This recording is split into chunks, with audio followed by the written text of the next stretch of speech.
Hi, guys, and welcome back to another homeschooling podcast. It's your girl, Dedicated Diva, and today we are going to be talking about revisiting previous topics. Now, for a lot of us, schooling has started back.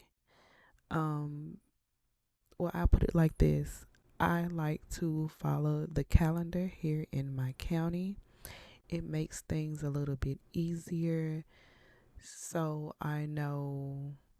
So I have a guide, we'll put it like that, an outline, so to speak. Now, I know a lot of people love to start back in September after Labor Day, and Labor Day this year is September the 4th, I believe. And so I want to go over a few things with you guys because me and my kiddo, we like to use August as a sort of revisiting time. So everything from the last year and a few years before that, we use August as our revisiting time. Basically to get up on everything that she knew and everything that probably was a little difficult for her. We use this time to do that. Now, when revisiting topics, if you don't have a printer and you are able to, you may want to go on Amazon and look for workbooks. So you and your student will have something to write down in. That's what I like to do.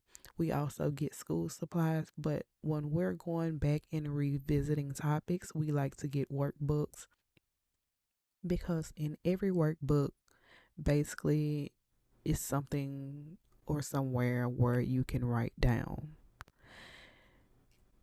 Now, when we are revisiting topics, we also go through things as we would if it was just the regular school year.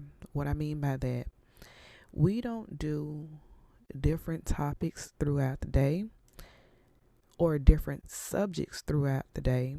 We take a whole week and we dedicate that to one subject. And I'm going to tell you guys in a few how we do that.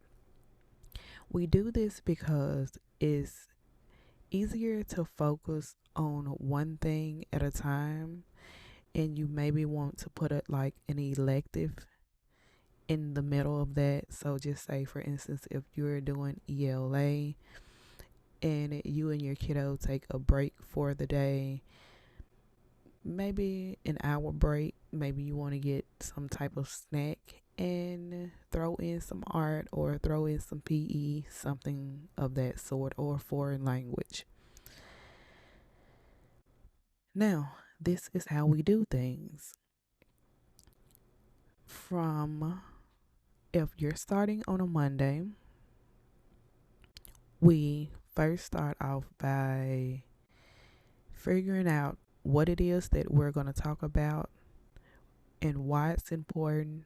And I like to come up with some educational YouTube videos.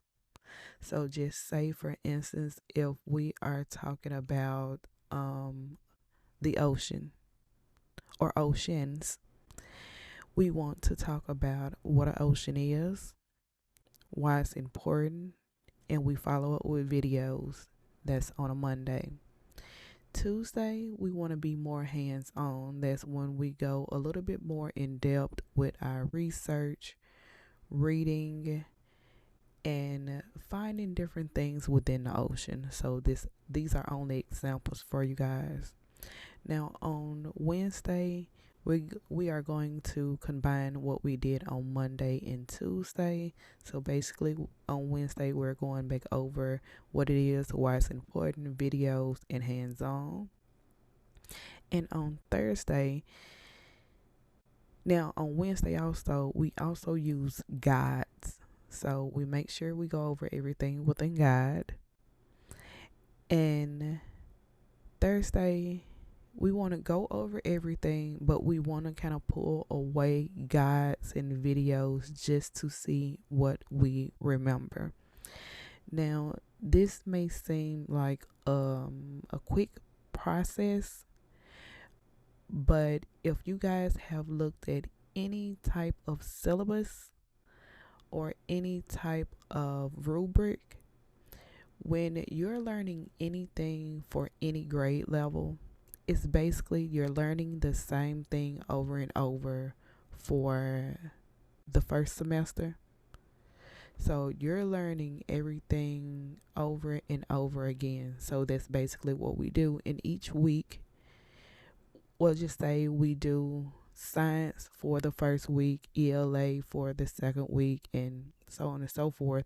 When that next month come along, we basically go back to that topic and we go more in depth each time. This I found this way helps my daughter to grasp on to things a whole lot better.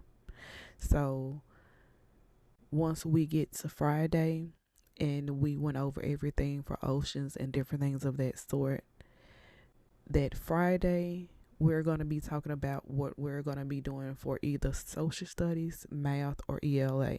So that whole next week, just say if it's math, we're going to be going over division of some sort or fractions. And if we're going over fractions, we do the same thing. Monday, we'll talk about what a fraction is, why it's important, and use videos. Tuesday, we'll be hands on in the workbooks. Wednesday, we'll combine Monday and Tuesday. Thursday, we'll go over everything without our guides and different things of that sort. And Friday, we'll be following up with another subject. It's important not to stay stuck on things, because if you stay stuck on things and stay on things for too long, it's almost like if it's too difficult, you're just not making it any better. And if it's too simple, you just don't want to stay on the same thing over and over again. And so each week, that's what we do. On Friday, we flip it over, talking about what we'll do. And on Fridays, this is a perfect time to do electives. So if you don't want to do electives throughout your week, on Fridays, we use this as the time to do art. My daughter, she loves art. We are into Spanish, so we're dipping her into that a little bit early. She's in the fifth grade, so we've been doing this with her ever since third grade. We really got into it fourth grade, fifth grade. We think that we're going to put it on Fridays, and throughout the week we'll do little doses through the week, but on Fridays, that's when her electives will come in. Now, when it comes to homeschooling, a lot of people think that you have to do a certain amount of hours a day and you have to do things a certain way. You don't. That's why you're homeschooling. You're homeschooling to make your life easier, you and your kiddos. You go at your own pace, you do things the way you want to do, and for however many hours you see fit. If your kiddo is a kiddo where they like to listen to things, you let them listen to things. If they're videos, that's one reason why Monday through Thursday we do different things different ways. We write on one day, videos the next day, hands on, different things of that sort. It's up to you to make homeschooling as fun as you possibly can for your kiddos. Everything don't have to be difficult. You don't have to do things like a regular traditional brick and mortar school would be, because that's why you're not in a traditional brick and mortar school, because you don't want to do things those ways. Now, in the next podcast, we'll find out how I do my grades and attendance, and I'll show you guys on how to do grades and attendance. The first half of the podcast, I'll be talking to you guys as I normally do, and the second half of the podcast, this will be more on the visual side because I want to show you guys how I do things just to make sure that I keep my documentation up the correct way, the way I like doing things. So, yeah, I'll see you guys next time with another podcast.